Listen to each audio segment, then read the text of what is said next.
Okay, Chefies, today we are going to be talking about my dad, who was a real player from the Himalayas, from the south side of Chicago, known as one of the biggest gangsters, dope dealers, pimps out of the shop. There's a whole legacy of him in the streets. People know who he is. We go back. Our family is or can be protected if we choose to. My dad got into the dope game, I believe, when he was 13 years old, and was really good at it by 15.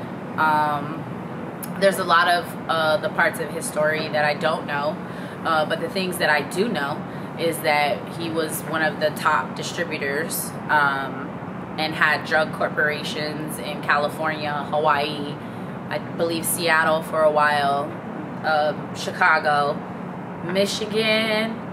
There's a few other places too, but actual corporations, employees, like it was ran like a normal, business where people working 9 to 5s. Everybody had their position and their job to play.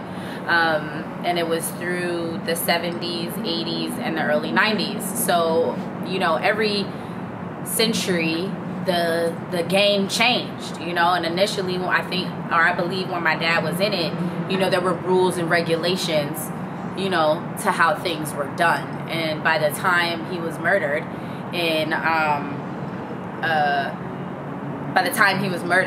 24th, 1990, it was a totally different game. There were no respect for rules and regulations. The younger ones getting into it, didn't have the respect for the OGs, like my father's generation had. And there's different stories, surrounding my father's murder. And it happened in Los Angeles. Forget what the death certificate says, but I went back to the area, I think in 2014, and I sat in the spot where he was found. There was a Mexican woman that came out of her apartment and sat with him until the ambulance came. So he was alive, and they say he was trying to say who did it. So he knew who did it, or there was some sort of connection. But ultimately he succumbed to his injuries. He had multiple gunshot wounds from different guns and blunt force trauma to the head. And so yeah, before he met his demise, it's like you live by the gun, you die by the gun. The things that you do within the business to get to where you get to comes back to you. Karma is very real, and I know that my dad essentially died for the lifestyle that he led. It was part of that life. So on top of his corporations and all of that, he had 11 children by 9 different women. Half of us were mixed, half of us are full black. So of course there's issues within that. There's mothers that didn't get along, that hated each other, that used to be friends, that aren't friends anymore because of daddy, or kids not liking their other siblings because of who their mothers were, and just a lot of stuff. When you are a product of a lifestyle, there's a lot of stuff that ends up transpiring that's not really talked about. But my dad was one of the flyest men ever, with the greatest charisma. To my knowledge, was a stand-up guy, took care of his friends, took care of his family. But in the business, it's like by any means necessary. So there's totally stuff that isn't so nice, like prostituting my mother wasn't really nice, you know what I'm saying? Beating my mom almost to death wasn't really nice, but my mom stole $30,000 worth of heroin. So when me and her finally had a real talk about it, I told her, like, that's part of the game. Like, you're lucky he didn't kill you over $30,000 worth of dope. Are you crazy? Like, that's not, so there's layers of that in there. But I was 8 years old when my dad died, and at that time I was, you know, luxury living, private schools. He provided my mom's vehicle. We had all the latest fashions, diamond earrings, gold jewelry. This was the era of Oshkosh Bigosh and all of the tie-dye, you know, tie-dye denim clothing, and, you know, and my dad, being from Chicago, you know, they like all that flashy, and if you didn't know, ChaTaun, you know, style is very flashy. Minks to the floor, you know, when it's cold outside, looking like a polar bear. Gold, you know, custom cars. My dad used to have custom Lincolns made for fun. You know, that was his car of choice back then, but he had a Bronco. It was brown, or it was a darker color. I remember that. But yeah, my dad and his life and his legacy was something that affected me when he died, because I understood that he died because of drugs and being in the dope game, you know. So I was angry about that for a long time, because, you know, up until he died, beyond the trauma that I experienced before, you know, financially we were taken care of. So my mom never really knew how to financially struggle, you know. Everything was paid for, and all the best schools were provided. So, you know, when he died, it was shocking, and my mom had to adjust to not having that financial help, you know. And then of course you go through a transition when you lose a parent to murder, you know, and everything that comes with that. And at the time I was going to an all Catholic private school, so you pray and you do the Hail Marys every single morning, and they were notified by my mom what happened. I insisted on going to school the next day. When they told me that my dad died, I'll never forget. The day was like one of the best days. I was living in Hawaii at the time, and I remembered like not getting in trouble in school, which was like a big thing if I got through the day and didn't get reprimanded for something. And we got to go to the beach right after school, and I just remember running down the beach and saying, oh, today's too good, like something bad is gonna happen.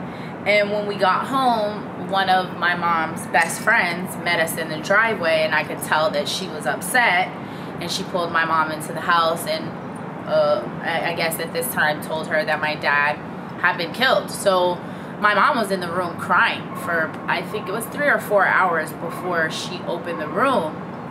And by the time she opened the room, so it was daytime, now it's nighttime, and I'm watching Beetlejuice, the movie, and it's the part where dude's head is getting shrunk, and my mom was trying to call me into the room, and I'm like, oh mom, it's my favorite part of the movie, hold on. So I watched that part, his head shrinks, and then I go in the room, and she says to me, you know how your Aunt Pat's dad is dying, you know, and I'm like, yeah, he was dying from cancer.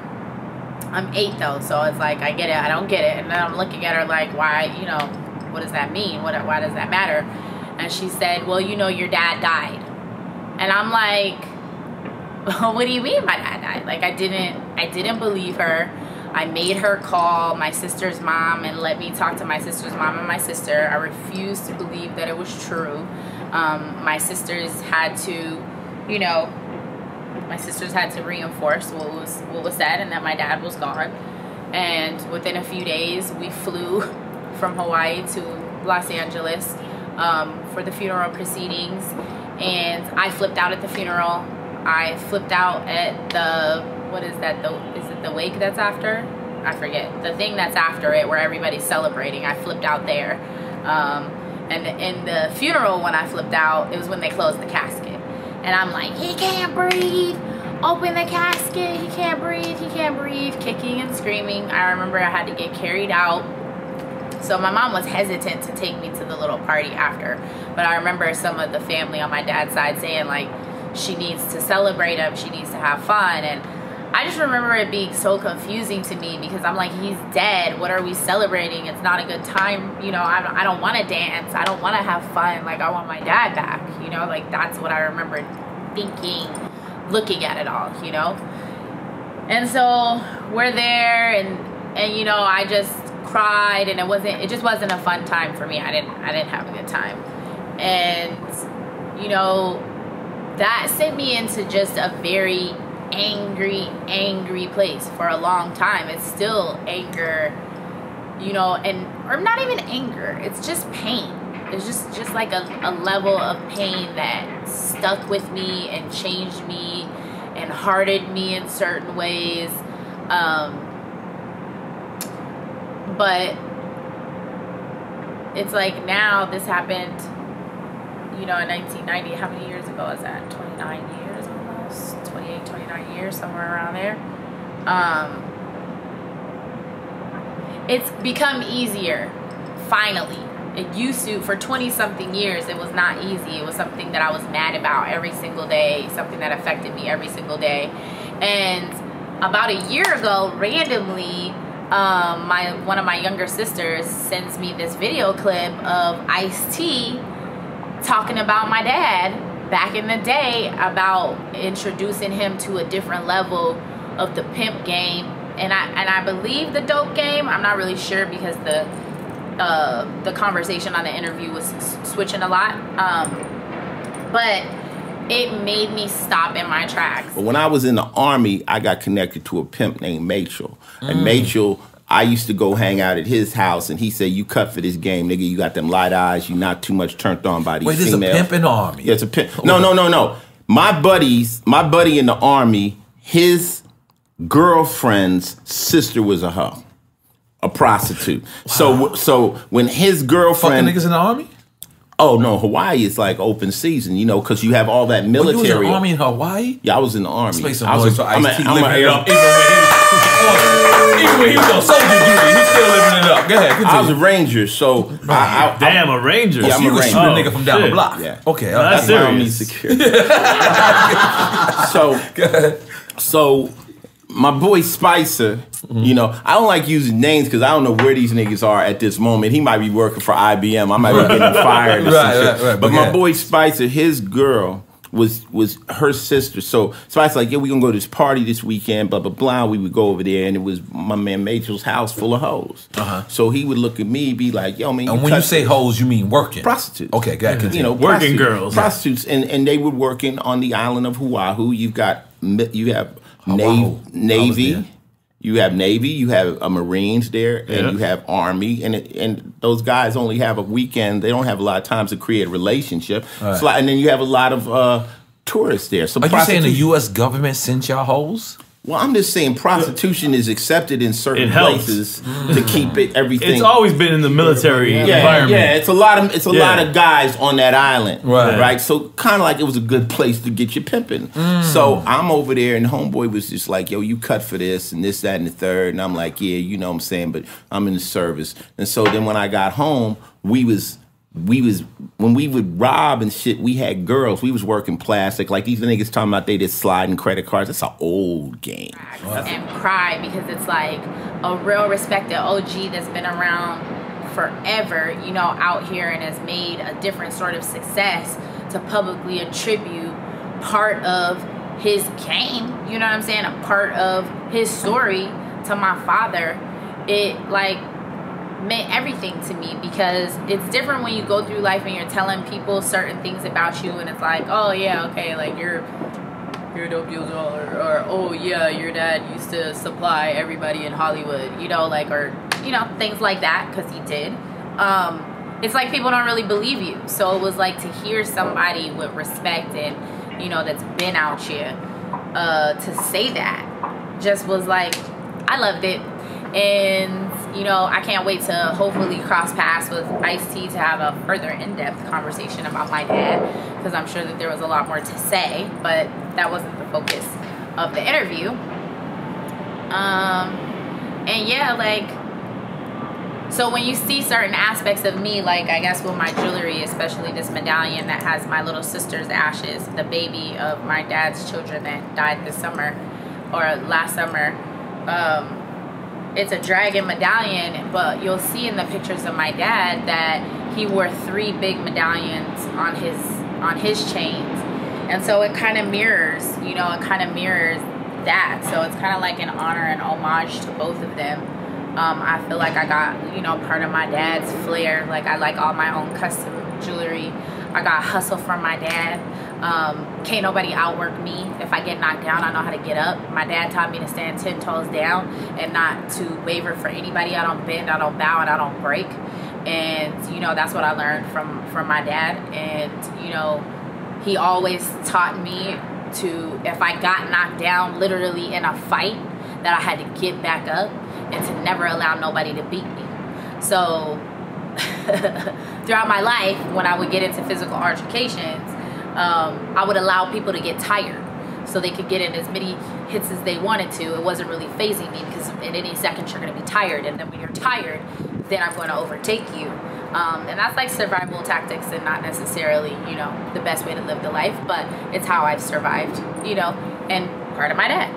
So yeah, you know, when you lose a father to the life and to the hustle, I feel like over the years that lifestyle has been so glorified and people mimic it, that it's been watered down and, you know, washed out. But it's like, you know, for some of us, for a lot of us, it's real, you know what I'm saying? And we've lost people to this, like real hustlers, like really, and real hustlers, real dope dealers aren't on video. They're not really, you know, the real thorough ones, they're not on record admitting to none of that. They don't have social media. They're not doing interviews, you know what I'm saying? They're gonna take that life to the grave, you know? And my dad probably wouldn't agree with me being vocal and talking about whatever part of his story, but his story is part of my story, and nobody, even including my dad, would have the power to stop me.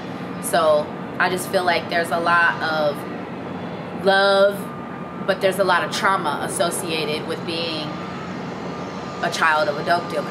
And when you deal with the effects of multiple babies' moms and multiple siblings, and if the parent doesn't make it and they're not there to create that bond amongst the siblings, the weight that those people carry from not having those relationships. You don't have the dad. Mom is more concerned with men than they are.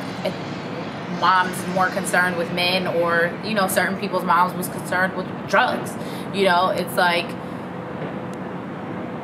being a part of the lifestyle is not all of what it's glorified to be. So it's interesting to watch it all now and how it's played out within the media and within the industry, and how it's pushed off as our culture, because it's not our culture. And at some point we have to figure out how to heal it all within ourselves, and then heal the children and make a better community for all of us. Like we can't keep operating from pain and anger and trauma. We have to figure out how to heal and move forward and lift each other up and pour good things into each other. But I wouldn't be where I am today had my dad not been who he was, and I've never been ashamed of him, and I love my father to death. I love my father to death. So, you know, I just wanted to tell you guys, you know, that little side. Of course, there's way more to know about my dad, and probably way more that I will share. But, you know, I just wanted to show the OG some love. And thanks for tuning in, Chefies.